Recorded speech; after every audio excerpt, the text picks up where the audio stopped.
सभी को good morning. अभी तक हम सब लोग को त्रुटियों के बारे में पढ़ रहे थे। त्रुटि यानी एरर्स के बारे में, और इसमें हमने 3 तरीके की त्रुटि पढ़ी थी। पहला पढ़ा था निरपेक्ष त्रुटि,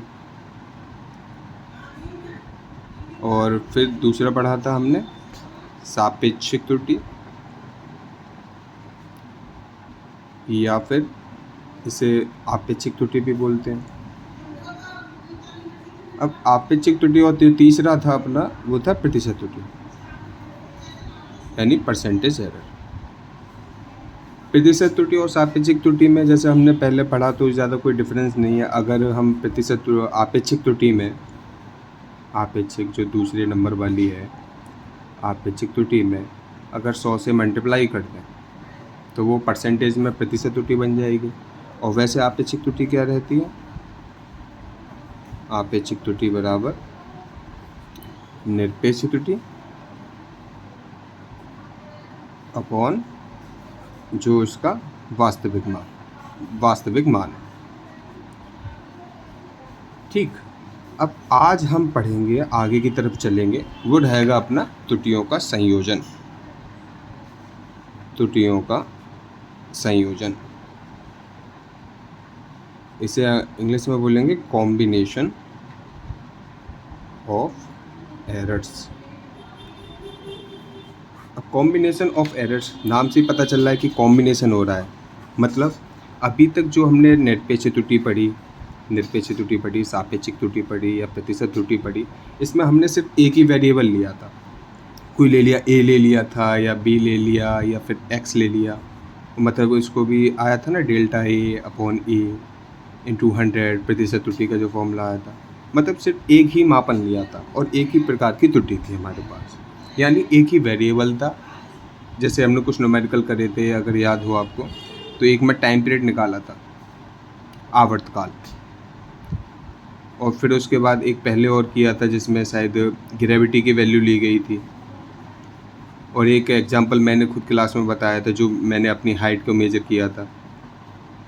तो या तो मतलब उसमें क्या था कि सिर्फ एक ही वेरिएबल था, या तो हाइट थी जो 5 या 6 लोगों ने रिकॉर्ड की, या फिर टाइम पीरियड था, सबकी अलग अलग वैल्यू थी। अब हम करेंगे संयोजन। संयोजन का मतलब रहेगा जब एक ही कोई फॉर्मूला हो, उसमें एक से ज़्यादा वेरिएबल्स आ रहे हो। जैसे कोई फॉर्मूला रहा, जैसे ओम्स लॉ रहता है, ओम का नियम। अब ओम के नियम के अकॉर्डिंग क्या बोलता है वो, कि V = IR। तो अगर मुझे इस V में त्रुटि निकालनी हो, मतलब डेल्टा V निकालनी हो, तो इधर I और R की भी त्रुटि पता होनी चाहिए। मतलब डेल्टा I भी पता होना चाहिए मुझे, डेल्टा R भी पता होना चाहिए। मतलब कुल मिला के बात ये है कि जहाँ भी अब हमें त्रुटियों का संयोजन करना है, कि जैसे जैसे नए फॉर्मूले बनेंगे, नई चीज़ें आएंगी, कोई भी आ गया कि जैसे न्यूटन का फर्स्ट गति का समीकरण जो है V = U + AT। अगर मुझे जो यहाँ पर ये अंतिम वेग है V, U जो है प्रारंभिक वेग है, A त्वरण है, T लिया गया समय, अगर इसमें अंतिम वेग में डेल्टा V हमें फाइंड करना हो तो फिर क्या करेंगे, तो उसके लिए हमें U पता होना चाहिए, डेल्टा U पता होना चाहिए, और डेल्टा A पता होना चाहिए, डेल्टा T पता होना चाहिए। तो कुल मिलाकर आज हम इसके बारे में पढ़ेंगे कि त्रुटियों में संयोजन मतलब जब एक से ज़्यादा वेरिएबल्स आ जाए तब हम उसको किस तरीके से निकालेंगे। तो इसमें लिख सकते हैं हम, यदि कोई भौतिक राशि, यदि ये लिखना है तुम्हें, यदि कोई भौतिक राशि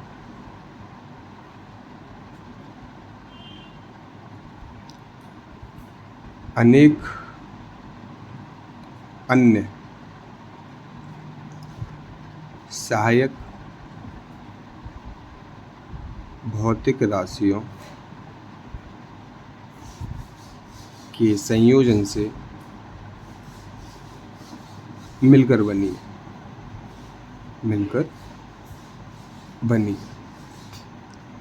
तब इन सभी भौतिक राशियों का अलग अलग मापन अलग अलग मापन किया जाता है, जिसमें अलग अलग त्रुटियां होती हैं। ठीक, अब इसमें जो पहली हेडिंग रहेगी त्रुटियों के संयोजन में, जो हमारी वो रहेगा योग में त्रुटि। योग में त्रुटि मतलब एरर इन एडिशन। अब देखते जाना, बहुत सिंपल मैथ है, कोई ज़्यादा गड़बड़ नहीं है, बहुत सिंपल ही मैथ है हमारा। अभी तक इसमें अभी तो कहीं देखा होगा फिज़िक्स की ज़्यादा ज़रूरत नहीं पड़ी है। जहाँ जहाँ फिज़िक्स की ज़रूरत होगी मैं वहाँ फिज़िक्स भी बताऊँगा लेकिन अभी ये थोड़ा मैथमेटिकल है तो इसे ध्यान देने की ज़रूरत है। बस एक कॉन्स्टेंटली एक बार देखोगे तो ही समझ में आ जाएगा कि माना कोई भौतिक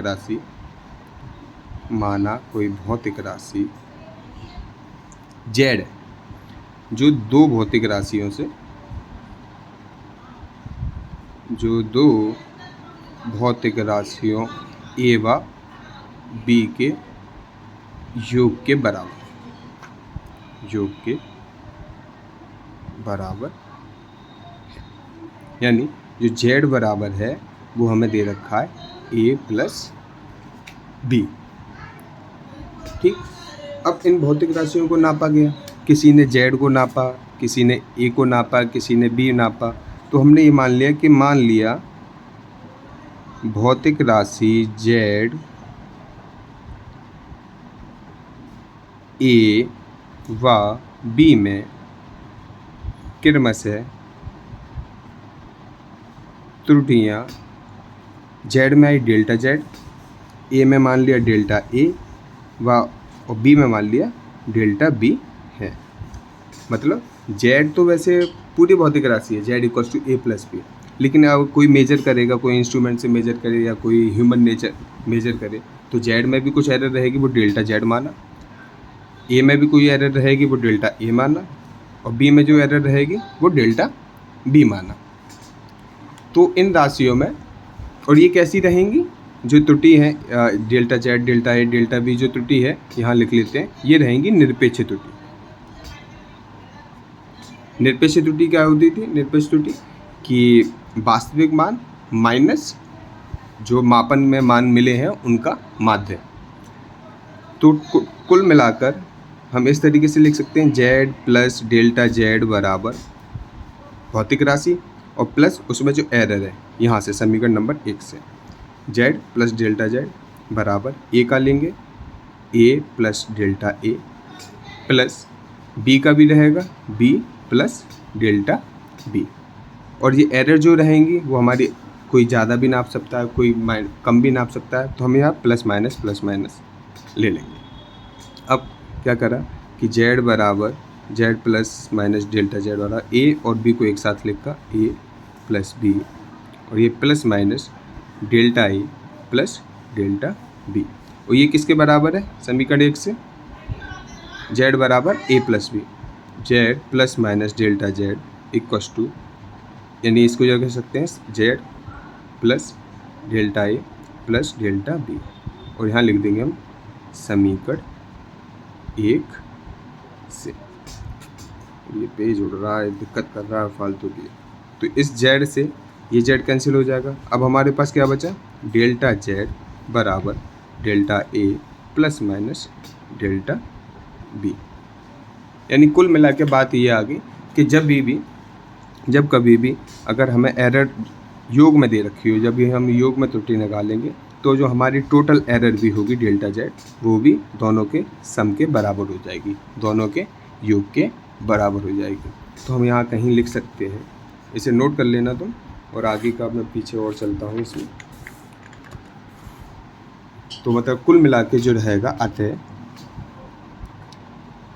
दो भौतिक राशियों का योग में अधिकतम निरपेक्ष त्रुटि, अधिकतम निरपेक्ष त्रुटि उन राशियों के अलग अलग निरपेक्ष त्रुटियों के योग के बराबर होती है। मतलब अगर हम भौतिक राशियों का ये योग है, भौतिक राशियों के योग में अगर हम अधिकतम निरपेक्ष त्रुटि निकालें तो वो जो दोनों राशियां ली हमने एक ली थी ए और एक ली थी बी, अगर दोनों को हम निकालेंगे तो जो रहेगा जेड वो दोनों की राशियों के योग के बराबर रहेगा। मतलब डेल्टा जेड जो रहेगा वो अपना plus minus delta A plus delta B के बराबर रहेगा। ठीक।